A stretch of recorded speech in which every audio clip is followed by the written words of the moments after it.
उत्तर प्रदेश के जिला झांसी में मऊरानीपुर के समीप स्थित अतिशय क्षेत्र टोड़ी फतेहपुर एक ऐसा अद्भुत क्षेत्र है जहां देवभूत अतिशयों का आज भी प्रत्यक्ष देखा एवं अनुभव किया जा सकता है तथा जहां मात्र वीतरागी जिनेंद्र भगवान के अलावा अन्य किसी भी प्रकार के मिथ्यात्व पोषक देवी देवताओं की पूजा भक्ति आदि न होती है और न ही प्रत्यक्ष अथवा परोक्ष रूप से ऐसी प्रेरणा दी जाती है, बल्कि दृढ़ता पूर्वक गृहीत मिथ्यात्व पोषक क्रियाओं रागी देवी देवताओं आदि की मान्यता को छुड़ाकर वीतरागी देव शास्त्र गुरु का सदाचारी श्रावक बनने का रास्ता बताया जाता है। क्षेत्र पर आज भी रत्न वृष्टि देखने को मिलती है। वर्ष 2021 के भाद्र पक्ष में क्षेत्र पर अढ़ाई द्वीप विधान संपन्न किया गया। नियम त्याग पवित्रता एवं श्रावकों द्वारा लगातार एक अन्न का भोजन किया गया, जिसके फलस्वरूप हवन की पूर्णाहुति के कुंड से लगातार घी का निकलना प्रत्यक्ष चमत्कार को दर्शाता है। मनुष्य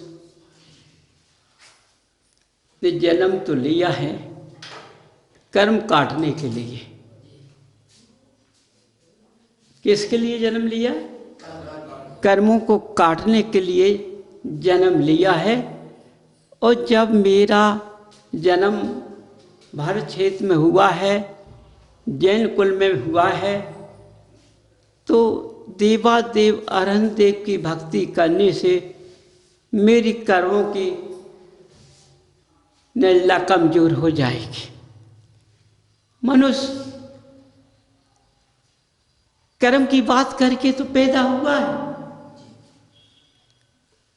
कर्म काटने के लिए भी जन्म लिया है। लेकिन जब मनुष्य कृष्ण के जीवन में आता है तो बहुरी चक्र में भूल जाता है, कर्म काटने के रास्ता भूल जाता है। वह अपने गृहस्थ रूपी मनुष्य की पर्याय रूपी शाखाओं में बदल जाता है। समझो, वह अपने चक्र में फंस जाता है, क्योंकि मनुष्य का चक्कर अपवित्र होता है। चक्र पवित्र नहीं होता है। पवित्र चक्र जब होता है जब मनुष्य देवादेव अरहंत देव के रास्ते पर चलता है, उनकी पहचान करता है देवादेव अरहंत देव की, तो वह उस चक्र में नहीं फंसता है। क्योंकि मनुष्य पर्याय में आकर के मनुष्यता के रास्ते पर चल करके वह इनको देखकर संयम का मार्ग पकड़ लेता है। तो आज मनुष्य ने अपने मनुष्य पर्याय में अपने चक्रव्यूह में फंसने के कारण संयम का मार्ग नहीं पकड़ पाया। कौन सा मार्ग पड़ता? असंयम का मार्ग पकड़ लिया है। इसलिए भरत जी और अकेला जिस जीवन ने नहीं पकड़ा है संयम का मार्ग, सारे विद्वानों ज्ञानियों ने भी पकड़ लिया है संयम का मार्ग। जानने में ज्ञानी है, विद्वान है, त्यागी भी तप हैं, धारी हैं, लेकिन उन्होंने भी किसी की रूपरेखा में अपना रूप छिपा करके कार्य किया है, तो वो भी संयम में बदल चुके हैं। समझो, अब एक घाट सब उतर गए हैं, अब संयम का मार्ग सब भूल गए हैं। समझो, भगवान तो सब जगह हैं, जिनालय सब जगह हैं, है ना। अब कोई मनुष्य की भावना कैसी होती है? कोई मनुष्य, जैसे मनुष्य व्यापार करता है, अपने घरों में बिजनेस खोलता है, तो अब कृष्ण का जीवन तो बिजनेस खोल सकता है, लेकिन ज्ञानी किसका बिजनेस खोले? तो वह अपनों ज्ञान का बिजनेस खोल देता है। समझो, है ना।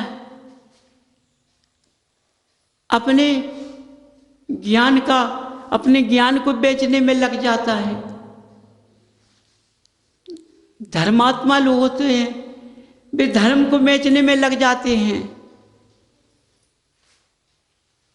समझो, त्यागी लोग होते हैं, वे अपने त्याग को बेचने में लग जाते हैं।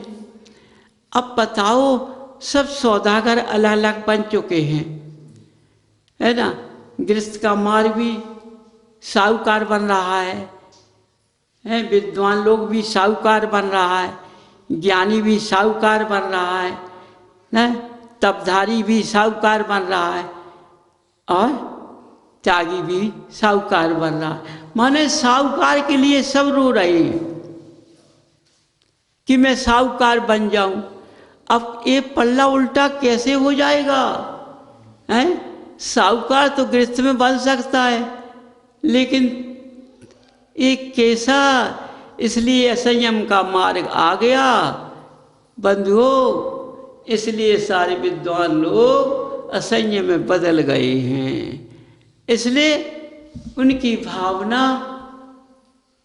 देखना कैसी निकलती है, उनकी वाणी कैसी निकलती है। जितनी भी बोलेंगे वाणी तुम्हारे सामने, सब एक ही बात की वाणी बोलेंगे, दूसरी बात की नहीं बोलेंगे। मुझसे नाराज मत हो जाना, सब पैसा खींचने की वाणी बोलेंगे, पैसा खींचने। धर्म करोगे, दान दोगे, तो दान से तुम उठ जाओगे, दान से तुम्हारा लाभ हो जाए, तुम्हारा जीवन कल्याण हो जाएगा। हाँ, दान कर लीजिए, माने पैसा खींचे में लग जाएंगे। लेकिन जहाँ तेरा पंथ आता है, तेरा पंथ धर्म होता है, वहाँ माया की बात नहीं होती है। तेरा पंथ में माया, अशुद्धियां, कुमार्ग, बेईमान, झूठ, असत, कसाय, ये तेरा पंथ में नहीं लिए जाती है। समझो, ये कुमार्ग का मार्ग तेरा पंथ में नहीं होता है। तेरा पंथ में सत्यता, संयम, विनय, मर्यादा, नियम होता है। इसमें ही मनुष्य आगे उठता है। यदि स्त्री अपने स्वाग से भरपूर है, समझो, तो उसको व्यंतन नहीं छू सकता है।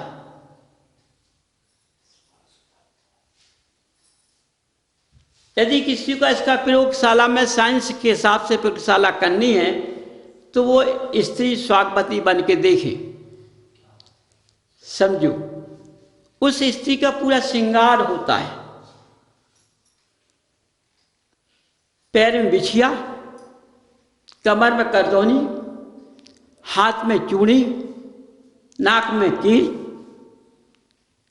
कानों में झुमकी, माथे पे बिंदी, मांग में सिंदूर, पूरा टिपकिया नहीं होती है ना, सीधा पल्ला। यदि स्त्री इस रास्ते से होती है, उसको व्यंतर नहीं छू सकता है, क्योंकि जब वो स्त्री इतना रूप धारण करेगी तो उसकी वाणी भी विनय में बदल जाएगी। समझो, ये आभूषण बदल देंगे। माने गले में भी आज धागा डाल लेती हैं, चैन पहन लेती हैं। चैन मनुष्य की होती है, चैन महिला की नहीं होती है। महिला के आभूषण अलग होते हैं। मंगलसूत्र, दूसरा क्या, हार। समझो, महिलाएं हार पहनती हैं, आभूषण, गला सजा हुआ रहे, गला भरा रहे, इसलिए हमेशा हार नहीं पहन सकते हैं, तो मंगलसूत्र हमेशा पहन सकते हैं। समझो, स्त्री इस तरह से अपने स्वाग में मजबूत रहे तो उसको कोई व्यंता छू नहीं सकता है। एक मजबूती कड़ा है जो आज मनुष्य विद्वानों से, तांत्रिक लोगों से गड़ा बनवाते हैं। उस गड़ा का समय 3 मिनट का होता है, वह 3 मिनट के अंदर खंडित हो जाता है। जहाँ से शरीर में पहना उस पसीने से वह गड़ा खंडित हो गया। लेकिन जो आभूषण पहन लिए हैं, तुमने जो अपना स्वाग रचा लिया है, तुमने जब से तुम्हारा स्वयंवर रचा है, जब तक तुम्हारी आयु है, जब तक ये तुम्हारा कड़ा स्वाग का किसी को छूने नहीं देगा। जो स्वामी तुम्हारा मिला है वो ही शिकायतकारी होगा। तो आज देखो महिलाओं ने अपने सील खो दिए हैं। क्यों? तुम देखना आजकल ज़्यादातर महिलाएं टिपकियाँ माथे पर रख लेती हैं, है ना, कड़े पहन लेती हैं। समझो, कड़े कौन पहनता है? जो जैन धर्म मार्ग को नहीं जानता है, जो देवादिन रास्ते को नहीं पहचानता है, वे कड़े पहनती हैं। समझो, एक कड़ा किसके होते हैं? ये प्लास्टिक के होते हैं, ये हमेशा कुड़क जाती हैं। तो भी स्त्रियाँ जो कड़ा पहनती हैं उनसे देखना कुड़कती हुई मिलेंगी हमेशा, जरा सी बात पर भी अपनी पति से कुड़क जाती होंगी। जबकि जो स्वागवती स्त्री है वो पति से नहीं कुड़क सकती है। पति को स्वामी मानेगी, हाथ जोड़ेगी, अपने बात को स्वीकार करेगी और अपने पति के को वो भगवान मानेगी, देव मानेगी, वह सब कुछ मानेगी स्वागवती स्त्री। और कई बार अपने पति को झुकेगी और जरा सी मैं अपनी गलती महसूस करेगी। समझो, वह स्त्री का परिवार, स्त्री का गृहस्थ के अंदर बंधन नहीं आ सकता है। क्योंकि जैसा अवक्ष नहीं आ सकता है, ऐसी व्यंतर नहीं आ सकता है। यदि गृह लक्ष्मी सही बन जाए, समझो, स्वाग से गृह लक्ष्मी बनती है, घर की लक्ष्मी बनती है। जब गृह लक्ष्मी बन जाएगी, उस घर में अपवित्रता नहीं हो सकती है। समझो, क्योंकि आज महिलाएं अधिकतर पति को किस रास्ते से गिराती हैं?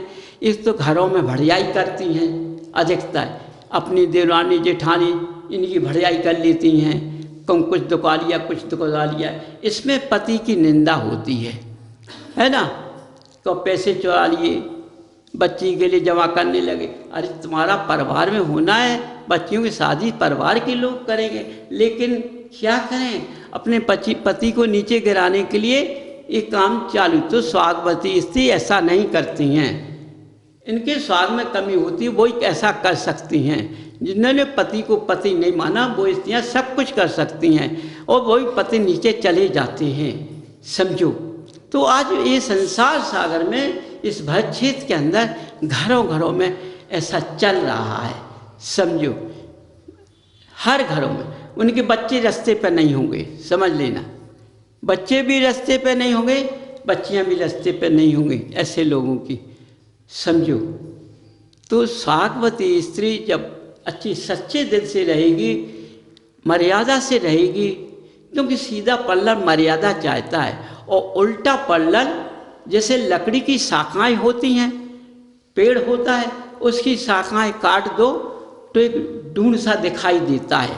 ऐसी उल्टी पल्ले की महिला तुम देखना, ढूंढ कैसा भागता है, समझ लें। उसकी गर्दन कड़ी है उल्टी पल्ले से पूरी, तो शरीर भागता चला जा रहा है, माने कोई मर्यादा नहीं उसके पास में। वो आज उल्टा ही उल्टा चल गया है। अब उल्टा उल्टा चल गया तो बेंतर बेंतर सब प्रवेश करने लगी है। तो बेंतरों के पास भी मर्यादा नहीं है, तो वे चाह जहाँ अपना लाभ जमा देती है। तो देखो, जब धर्म नहीं है तो कोई भी धर्म मिलेगा भाई। इसलिए बंधुओं, अपने घरों में हर महिलाओं को अपना स्वाग पूरा करना चाहिए। वह स्त्री कितनी भी लड़नकू क्यों ना हो, समझो, उसके भाव कितने भी खराब क्यों ना हो, लेकिन जब स्वांग में आएगी तो उसका रूप बदल जाएगा। समझो, मैं ये नहीं कहता, मैंने तो साइंस का आज प्रयोग दे दिया है। प्रयोगशाला में जब साइंस तैयार होती है, ऑक्सीजन बनाई जाती है, तो उसका प्रयोगशाला में प्रयोग होता है, तो अपने घरों में प्रयोग कर लें। मैंने आज साइंस का काम कर दिया है, तो अपने घरों में स्वाग पहन के देखे। यदि मैं वचन देता हूँ कि उसको बैंतर चढ़ जाए तो मैं नाम भेज दूंगा, बैंतर नहीं आ पाएगा, उसके दिल में कालापन नहीं आना चाहिए। यदि उसने स्वांग किया और स्वांग से रूप रचाया कि देखें देव ने कहा है कि हम स्वागवती बन जाए, फिर नहीं, तो वो स्वांग करी तो स्वांग होगा उसका, तो स्वांग हुआ। यदि दिल से स्वागवती बनेगी तो उसको कोई नहीं छू पाएगा। देखो, अलग अलग अंतर बात के हैं। किसी ने परखने के चक्कर में लग गया तो वो जिंदगी भर परखता रहेगा। माने हम हर रास्ते को तैयार करता हूँ, तुम्हारे हर रास्ते में चलने में शामिल हूँ मैं। तुम स्वांग से चलोगे तो हम स्वांग से चलेंगे तुम्हारे, तुम सिद्धा से चलोगे तो सिद्धा से चलेंगे, तुम चतुराई से चलोगे तो हम चतुराई से चलेंगे। समझो, तुमने जितनी कलाएं होगी उससे कई गुनी हम लोग कलाएं होंगी। एक बार बैंतों के राजा बोले, पारस बोले कि मेरे पास 56,000 कलाएं हैं। पारस का बोलना घबरा गया, तो 56,000 कलाओं में हम क्या करेंगे, ये तो हमें कष्ट कर देगा, आप इससे बच लो। सोच में पड़ गया। पारस ने उसको सलाह दिया, उठ स्नान कर पहले, कह दे 84 लाख कलाएं हैं, तेरे पास एक ही नहीं है, तेरे पास 1 लाख भी नहीं है, मेरे पास 84 लाख कलाएं हैं। पारस ने उसको समोसण में लिया और निगाह के चक्कर में माँ पटक दिया नीचे, निगाह में पटक दिया, उसकी सारी 56,000 कलाएं चली गई। तो पारस में 84 लाख कलाएं हैं। समझो, वे जाने किस कला से तुम्हें ले लेंगे और किस कला से तुम फंस जाओगे, और तुमने चताई बताओगे तो वे तुम्हारी सारी कलाएं खींचेंगे और तुम्हें नीचे पटक लेंगे।